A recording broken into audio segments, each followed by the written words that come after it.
لیکن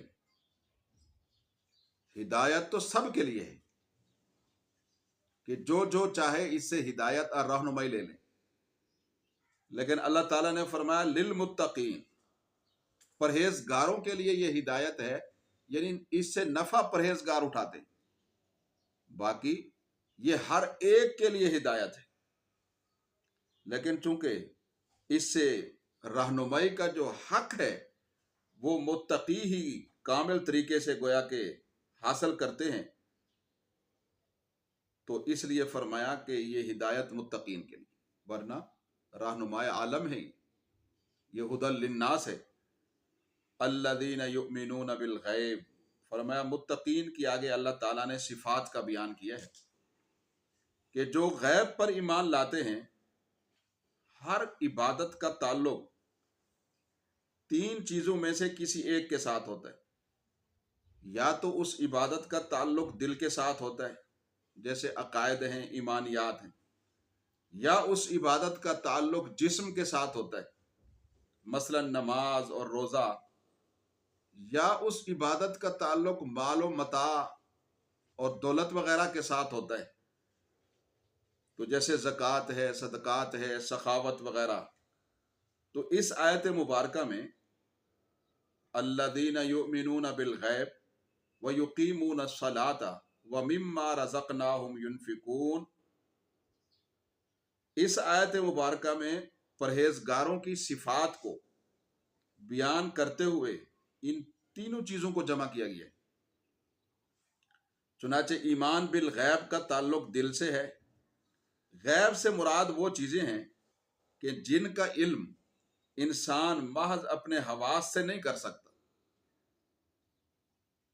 محض اپنے حواس سے محسوس کرنے والی چیزوں سے نہیں کر سکتا، مثلا جنت، جہنم، فرشتے، جن، آسمانوں میں ہونے والے فیصلے، فضاؤں پر نافذ ہونے والے احکام، ان کو ہم اپنے حواس خمسہ سے معلوم نہیں کر سکتے، نہ آنکھوں سے دیکھ سکتے ہیں، نہ ان چیزوں کو، جنت کے وجود کو، نہ کانوں سے۔ تو اس طریقے سے فرمایا یہ غیب ہیں، تو ان پر اللہ کے بتلانے سے، چونکہ اللہ کا کلام لا ریب ہے، اس میں کوئی شک نہیں ہے، تو اللہ کے بتلانے سے ان پر ایمان لے آؤ۔ جب اللہ کے کلام میں شک نہیں ہے تو پھر وہ جو بتاتا جائے پردہ غیب میں چیزوں کے متعلق تو تم اس کو مانتے جاؤ۔ تو مومن وہی ہوتے ہیں جو اللہ کے کلام میں شک نہیں کرتے ہیں، اللہ جو بتلاتے ہیں اس کو وہ مان لیتے ہیں۔ نبی کریم صلی اللہ علیہ وسلم کے ذریعے سے اور آپ کے واسطے سے وہ مانتے جاتے ہیں۔ وَيُقِيمُونَ الصَّلَاةَ، اور میں نے کہا کہ بعض اوقات عبادت کا تعلق جو ہے وہ جسم کے ساتھ ہوتا ہے، تو یہ یقیمون الصلاۃ نماز کا بیان ہے۔ مومنین وہ ہیں، متقین وہ ہیں جو نماز کو قائم کرتے ہیں۔ اقامت صلاۃ کا کیا معنی ہے؟ نماز کو قائم کرنے کا کیا معنی ہے؟ نماز کے قائم کرنے کا تعلق جسم کے ساتھ ہے، یہ جسمانی اور بدنی عبادت ہے۔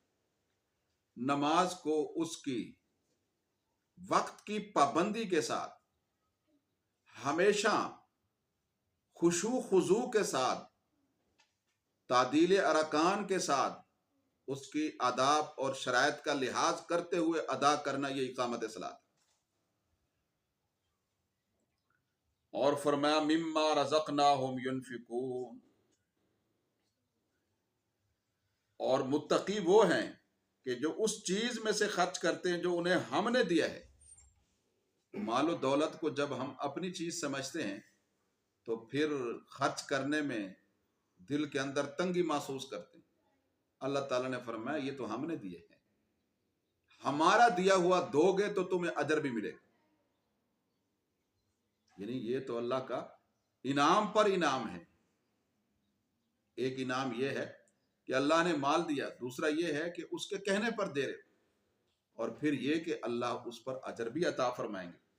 تو یہ انسان کے پاس جو مال و متاع اور دولت ہے یہ مجازی ملکیت کی حد تک ہے، اس کا حقیقی مالک اور خالق اللہ تعالیٰ ہے، تو اس سے انسان کو صدقات و سخاوت کرنا آسان ہو جائے گا۔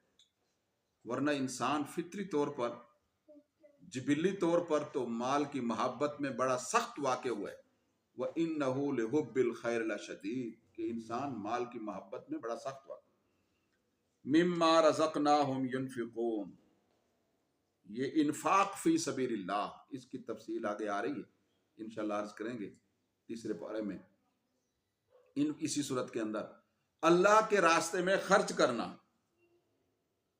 اللہ کے یہ مالی عبادت ہے، اس عبادت کا تعلق مال و دولت کے ساتھ ہے۔ تو اس آیت میں ہمیں بتلایا گیا کہ یہ مال و دولت انسان کا اپنا نہیں ہے، اللہ کا دیا ہوا ہے۔ تو اگر وہ اللہ فرماتے ہیں ہمارے دیے ہوئے میں سے ہمارے نام پر خرچ کرے گا تو وہ کوئی احسان نہیں کرے گا ہمارے اوپر، بلکہ ہماری طرف سے وہ اجر و ثواب کا مستحق ہوگا، اس پر احسان کیا جائے گا، اس کو نیکی کا اجر دیا جائے گا۔ آگے ارشاد فرمایا والذین یؤمنون بالغیب، یہ پرہیزگاروں کی صفات کا بیان ہو رہا ہے، اس آیت میں بھی انہی کی صفت کا بیان۔ فرمایا وہ لوگ جو اس کتاب پر ایمان لاتے ہیں جو آپ پر نازل کی گئی، وما انزل من قبلک، اور جو آپ سے پہلے نازل کی گئی اس پر بھی ایمان لاتے ہیں۔ تو متقین کی یہ بھی مزید صفت کا بیان ہوا ہے کہ وہ آپ پر نازل ہونے والی کتاب یعنی قرآن پاک پر ایمان رکھتے ہیں، اور پہلی کتابوں پر ایمان رکھتے ہیں، جن کے نام معلوم ہیں ان پر بھی ایمان رکھتے ہیں، اور جن کے نام معلوم نہیں ہیں ان پر اجمالاً ایمان ہے۔ تورات، زبور، انجیل، صحف ابراہیم، صحف موسیٰ، اور اس کے علاوہ دیگر انبیاء اور رسل پر نازل ہونے والے صحیفے، کتابیں جو بھی نبی کریم صلی اللہ علیہ وسلم سے پہلے ان انبیاء پر نازل ہوئے اس پر مومنین ایمان رکھتے ہیں، اور قرآن پاک پر بھی ایمان رکھتے ہیں۔ اور اللہ تعالیٰ نے یہاں یہ فرمایا آپ سے پہلے جو کتابیں نازل ہوئی اور جو آپ پر، تو اس کا معنی یہ ہوا کہ آپ کے بعد کوئی کتاب نازل نہیں ہوگی، اس لیے کہ اس کا ذکر نہیں۔ ذکر کی جگہ میں کسی چیز کو ذکر نہ کرنا یہ اس کے عدم کی دلیل ہے، یہ اس کے نہ ہونے کی دلیل۔ یہ فرمایا کہ قرآن پر بھی متقین ایمان رکھتے ہیں، اور ان کتابوں پر بھی جو آپ سے پہلے ان پر بھی ایمان رکھتے ہیں۔ تو اگر بعد میں کوئی کتاب نازل ہونے ہوتی یا کوئی نبی ہوتا تو اس کا بھی ذکر ہوتا۔ تو نہ بعد میں آپ صلی اللہ علیہ وسلم کے بعد کوئی نبی ہے، نہ قرآن کے بعد کوئی کتاب۔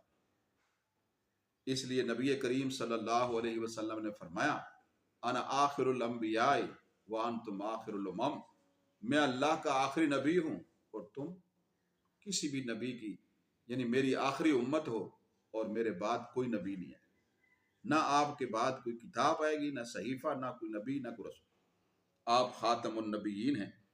وَبِالْآخِرَةِ هُمْ يُوقِنُونَ، اور وہ متقین اللہ سے ڈرنے والے، اپنے ظاہر اور باطن کو اللہ کے سپرد کرنے والے، یہ متقین ہوتے ہیں، اللہ کا خوف رکھنے والے۔ فرمایا وہ ایسے ہیں کہ جو آخرت پر بھی یقین رکھتے ہیں، آخرت کے اوپر بھی یقین ہے، تو اس لیے ان متقین کے لیے نیکیوں کو اختیار کرنا اور گناہوں سے بچنا اور آسان ہو جاتا ہے۔ انہیں معلوم ہے کہ ہم نے اپنے کیے کا حساب دینا، میزان عمل میں ہمارے اعمال تولے جائیں گے اور محاسبہ عمل کی منزل سے ہم گزریں گے۔ تو جب انہیں اس بات کا یقین ہے تو وہ ہر قدم پھونک پھونک کے رکھتے، ہر عمل جو ہے وہ آخرت کو مد نظر رکھ کے کرتے، اللہ کے بھی حق ادا کرتے، بندوں کے بھی حق ادا کرتے۔ اولئک علی ھدی من ربہم، گزشتہ آیات میں جن متقی حضرات کی صفات کو بیان کیا گیا ہے، اس آیت نمبر 5 میں ان کے لیے ایک فوری اور دیر پا جزا کا اور بدلے کا بیان کیا گیا ہے۔ فوری بدلہ یہ ہے کہ اللہ تعالیٰ ان کے لیے ہدایت اور رہنمائی کا فیصلہ فرمائے۔ اولئک علی ھدی من ربہم، کہ یہ وہ لوگ ہیں جو اپنے رب کی طرف سے ہدایت پر ہیں، یعنی انہیں نبی علیہ السلام کی تعلیم بھی میسر ہے اور اس کے عین مطابق ان کو عمل کی دولت بھی میسر ہے۔ ہدایت کا یہ معنی ہے۔ اللہ نے ان کو ایمان بھی عطا فرما دیا ہے اور یہ چلتے بھی نبی علیہ السلام کے طریقے پر ہیں. یہ معنی ہے ہدایت کا. یہ کون لوگ تھے؟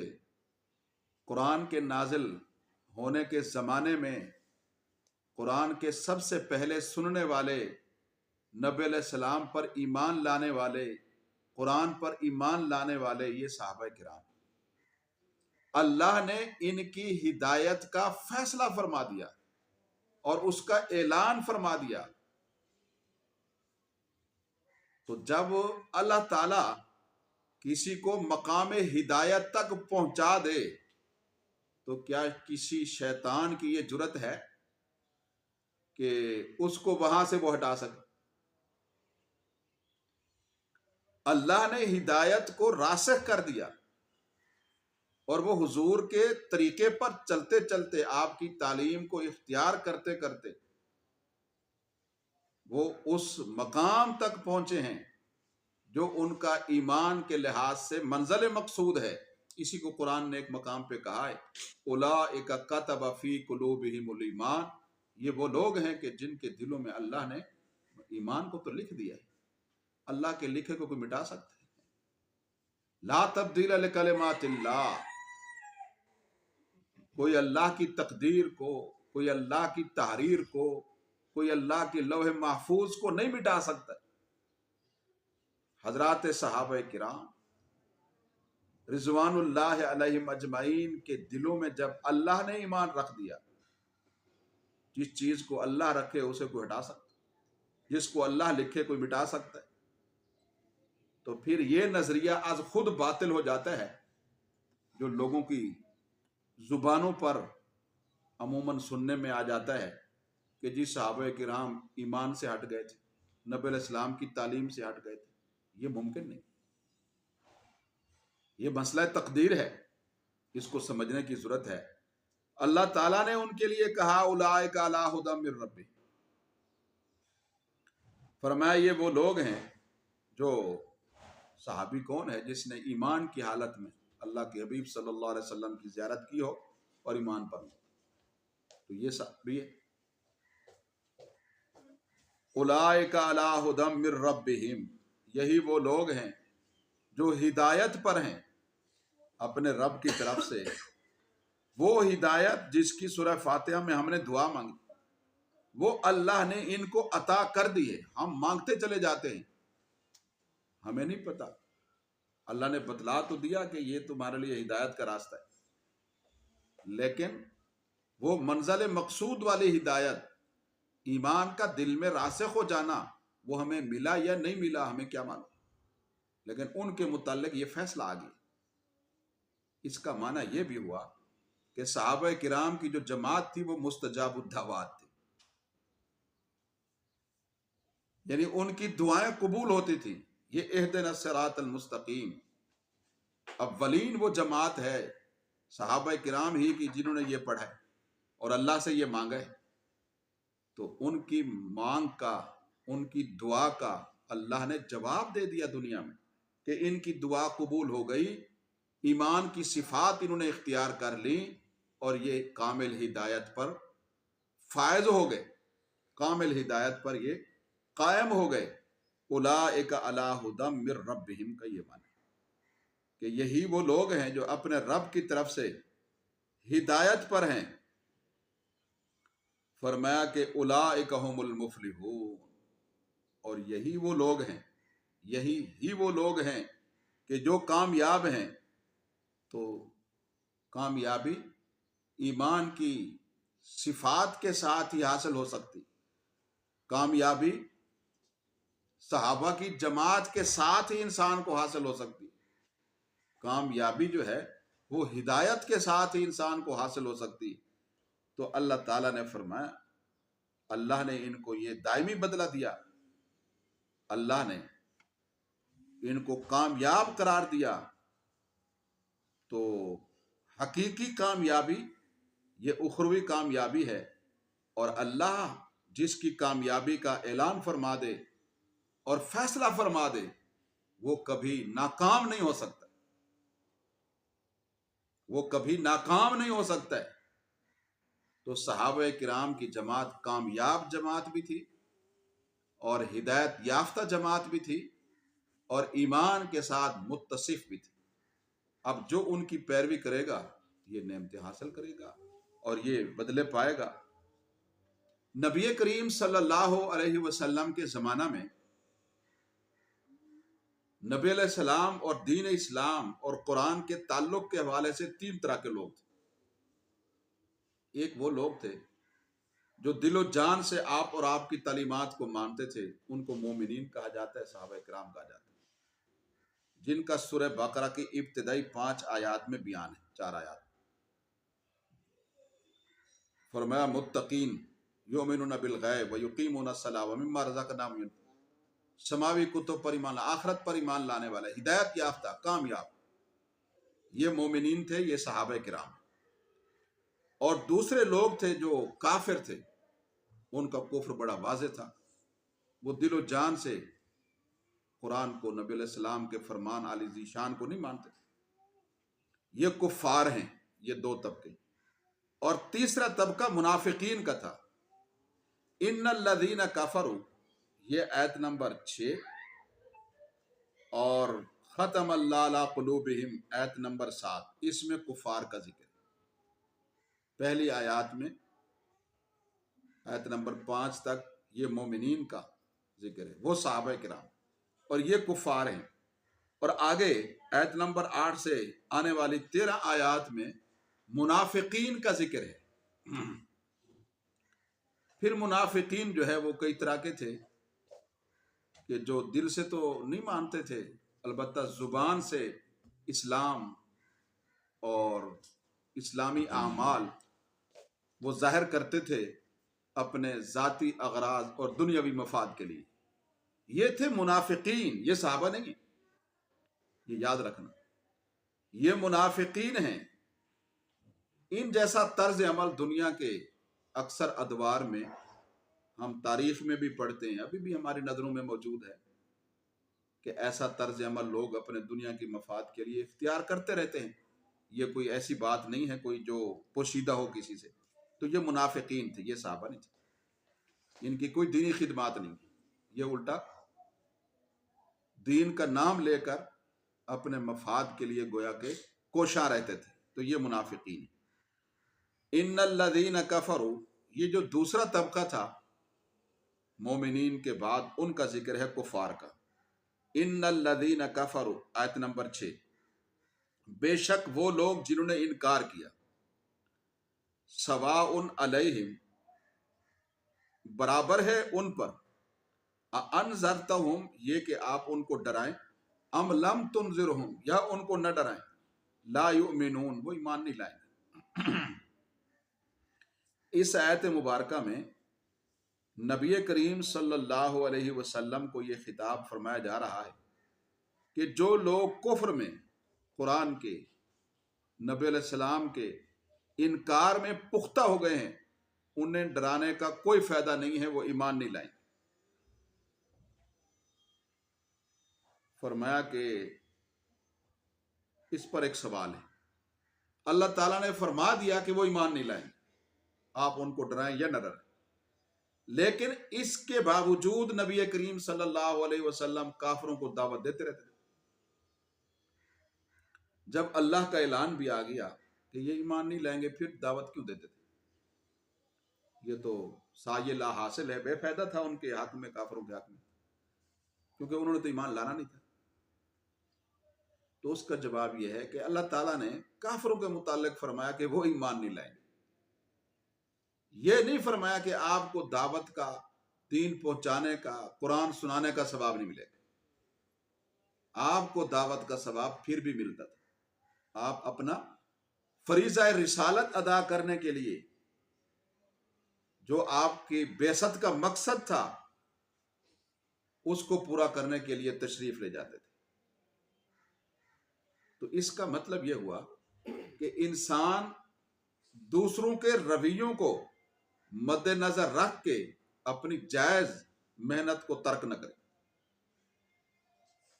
اپنی جد و جہد جاری رکھے، یہاں نہ صحیح کسی اور مقام پر اللہ تعالیٰ اس جد و جہد کی برکت سے اس کی محنت کا نتیجہ جو ہے وہ سامنے لائیں گے۔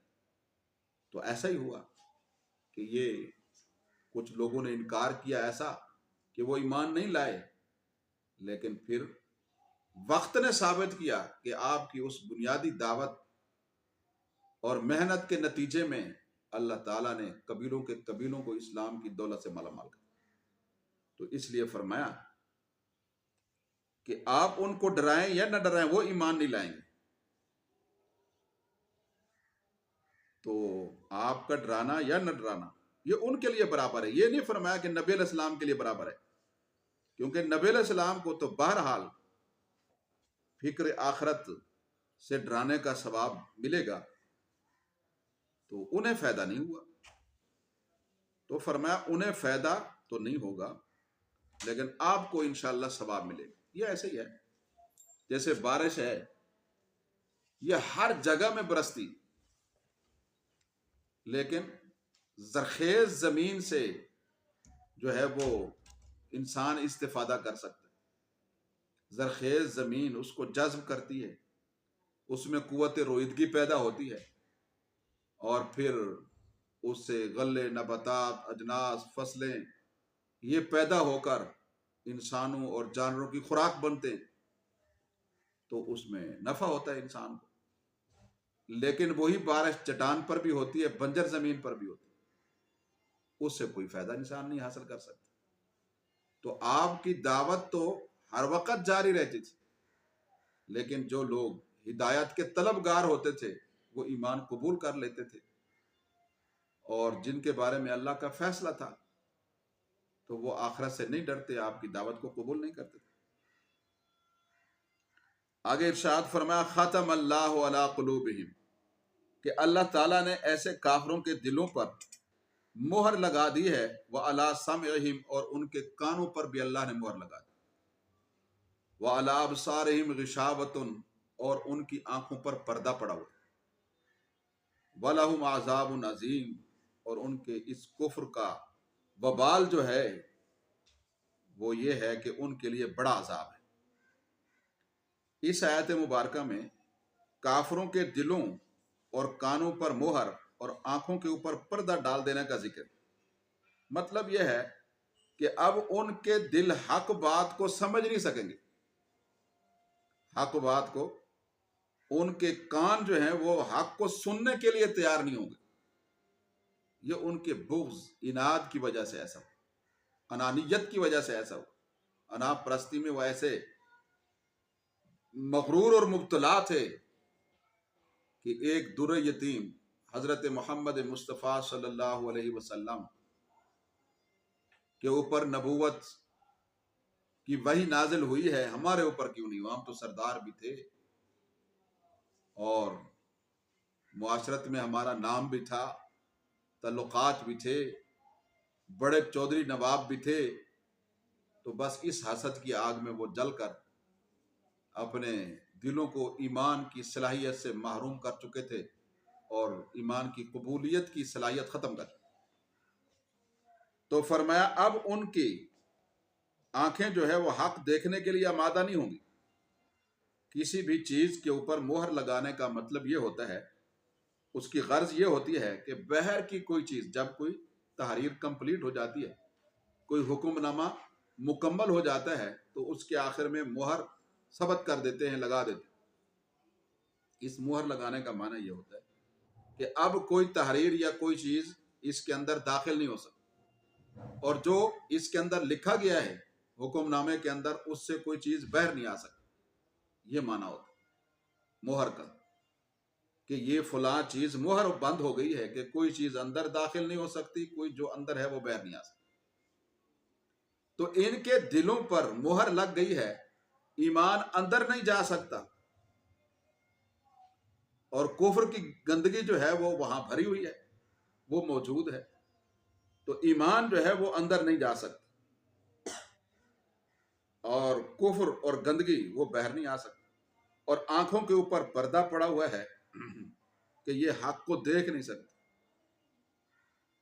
تو فرمایا کافروں کے دلوں اور کانوں میں جو دین کی بات ہے، بہر کا حق ہے، وہ اندر نہیں جا سکتا۔ آنکھوں کے اوپر پردہ ہے کہ حق کو یہ دیکھ نہیں سکتے. مطلب یہ ہے کہ اپنی آنکھوں سے نبی علیہ السلام کے معجزات کا مشاہدہ کرتے تھے. اس کا تقاضا یہ تھا کہ دلوں کو یقین و ایمان سے منور کرتے، لیکن اپنے ہی آنکھوں سے دیکھے معجزات سے بھی کوئی اثر قبول نہیں کرتے تھے. تو دیکھا نہ دیکھا برابر. یہ معنی ہے کہ ان کی آنکھوں کے اوپر غشاوہ ہے، پردہ ہے. تو یہ اس جرم کی سزا یہ ہے کہ اگر انسان اپنے دل کو مرکز ایمان نہ بنائے اور اپنے کانوں سے خیر کی بات سن کر قبول نہ کرے اور اپنی آنکھوں سے حق کو دیکھ کر جھٹلا دے، تو ان جرائم کی سزا یہ ہے کہ انسان بڑے عذاب سے ہمیشہ کے لیے دوچار ہو جائے. فرمایا وَلَهُمْ عَذَابٌ عَظِيمٌ، ان کے لیے یہ سزا ہے کہ یہ بڑے عذاب، ان کے لیے بڑا عذاب ہے.